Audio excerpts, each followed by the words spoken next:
The trendy restaurant had many expensive cars parked near the entrance, indicating that the celebration was in full swing. Some of the wedding guests went outside to get some fresh air and take a break from the loud music. At that moment, a gray-haired, slightly hunched, and elderly man slowly approached the restaurant from the parking lot.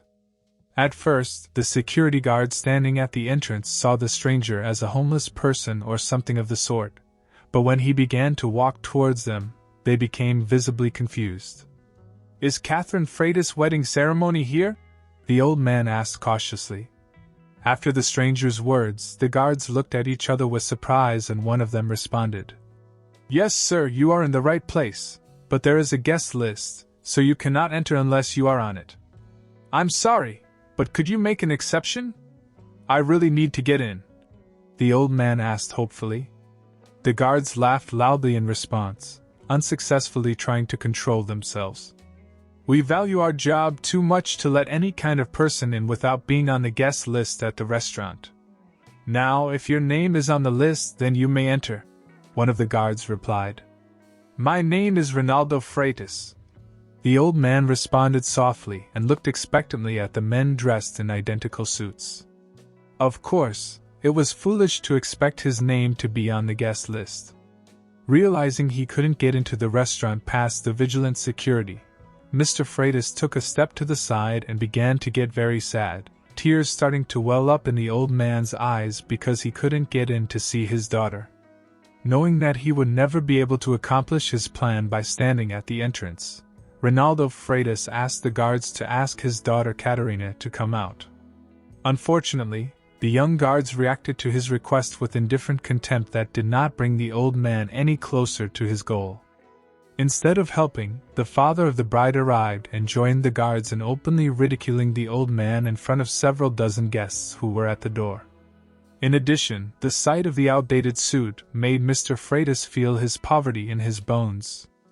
The old man saw how the wealthy wedding guests were well dressed, and thankfully, after being outside for half an hour, the guards went in because the organizers needed urgent help.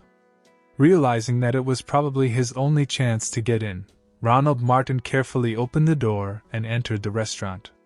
Before the old man had time to take a few steps, he was stopped by a woman in a satin dress with a lapel flower pinned to her chest, who said loudly, "What are you doing here, sir? You'll scare all the guests with your appearance. Where did you even get that suit?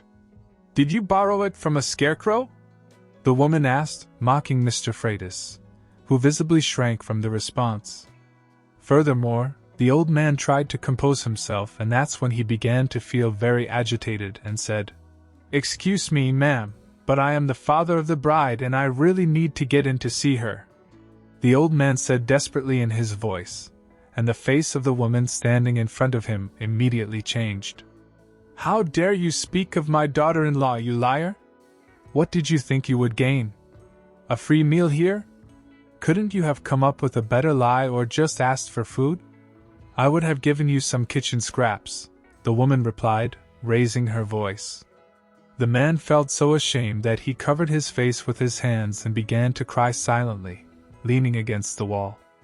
The old man was unbearably hurt by the fact that he couldn't see his daughter on her wedding day, especially since he hadn't seen her in 20 years. However, the groom's father joined his wife and the couple continued to ridicule the old man together. Fortunately, at that moment several young people came out of the banquet hall and distracted the attention of the wealthy in-laws with their loud conversation. Mr. Freitas saw this as an opportunity to enter the celebration. So, in less than 5 minutes, the old man entered the banquet hall and quickly got lost in the crowd.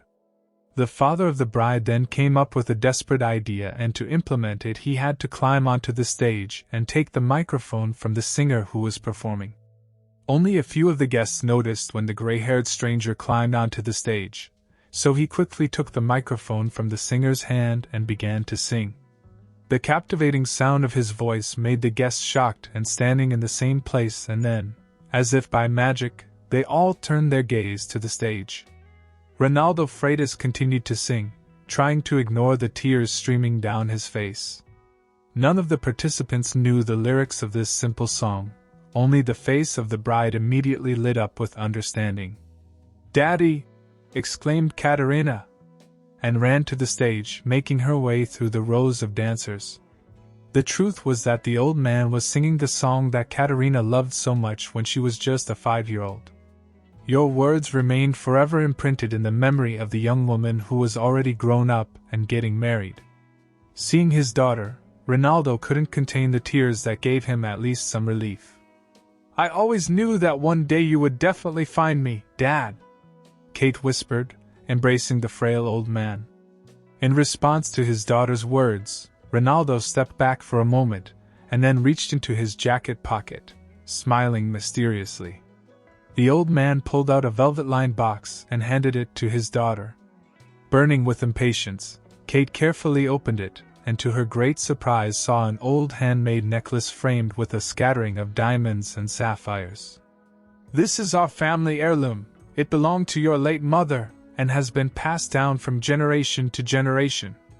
At this moment, the questioning silence in Kate's eyes was inevitable, and then Ronaldo explained. Witnessing this touching scene made all the guests shed a tear, and even the guards who refused to let the old man in just half an hour ago felt uncomfortable and hurried out of sight.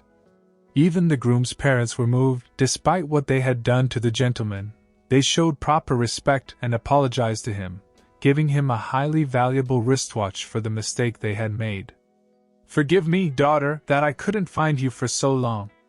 You look so much like your mother," Ronaldo whispered through tears. The elderly man knew that he should have made every effort to avoid this 20-year separation from his daughter. None of the wedding guests knew that the old man's sad story began in one of the small towns in Tennessee. Ronaldo and his wife Rebecca were well over 40 when little Katerina was born. The baby immediately brought many good and bad changes in their lives. Unfortunately, the couple could not have children for a long time, and when it finally happened, their joy knew no bounds. Unfortunately, Rebecca, who was 45 years old, only had enough strength to conceive and give birth to the child. But when the long-awaited moment of birth arrived, the unfortunate woman had an internal hemorrhage that the obstetricians could not control. At the moment Ronaldo was informed of his wife's death, he couldn't think of anything else. Thus, by the evil twist of fate, the unhappy widower found himself alone with his little daughter. As Ronaldo loved his deceased wife, he didn't feel that he could marry again. For the first time in 5 years, the man sincerely believed that he could raise his daughter alone. Working a low-paying job, Ronaldo was devastated to realize that he wasn't earning enough to raise a child. Certainly, the man could have tried to find a better job, but then he simply wouldn't have enough time to raise his daughter. Faced with the terrible dilemma that Ronaldo went through, he didn't even realize when he fell into a terrible depression that led him to make a drastic decision. The fact is that some friends advised him a long time ago to enlist as a worker in one of the gold mining companies in Alaska. According to them, Ronaldo could easily improve his deplorable financial situation in a relatively short time. The lonely widower didn't hesitate much.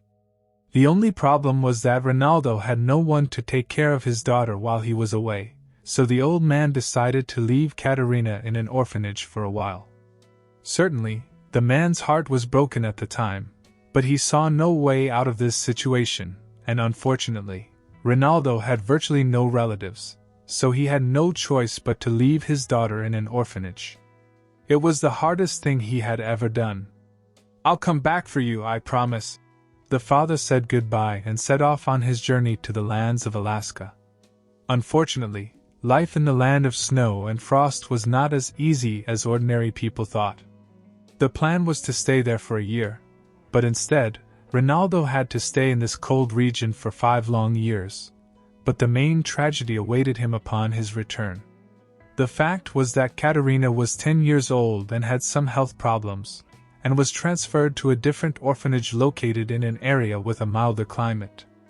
Of course, the father repeatedly tried to find his daughter, but every time he faced a lack of interest in helping him in the eyes of the orphanage staff. Was it his decision to abandon his daughter? Or are you a single father with a mental disorder? There's no way to tell you the whereabouts of the girl. That was the response the staff gave, besides treating him with indifference. After that conversation, Ronaldo became even more upset and depressed, which led him to unsuccessfully seek a solution at the bottom of a bottle. The man didn't even realize when days that seemed exactly the same turned into 20 years. Finally, Ronaldo reluctantly accepted the fact that he had lost his daughter forever. And most likely, if it weren't for the wedding announcement that was playing on TV, as the groom was a sort of famous journalist, the old man would still be living in complete ignorance about his daughter's fate. However, when he saw Katerina's fate in the photo with the groom, the man realized there could be no mistake, and then he headed to the restaurant where his only daughter was celebrating the most important day of her life. After hearing her father's confused confession, Katerina pulled him into a long hug, and of course, deep down, she had forgiven her unhappy father a long time ago and held no grudges against him. Katerina realized that the orphanage staff deliberately got in the way of her father to avoid possible complications in the girl's life. But now that Katerina's father finally found her and on her wedding day too, she was sure she would never let him leave her again and would do everything to make her family complete and happy.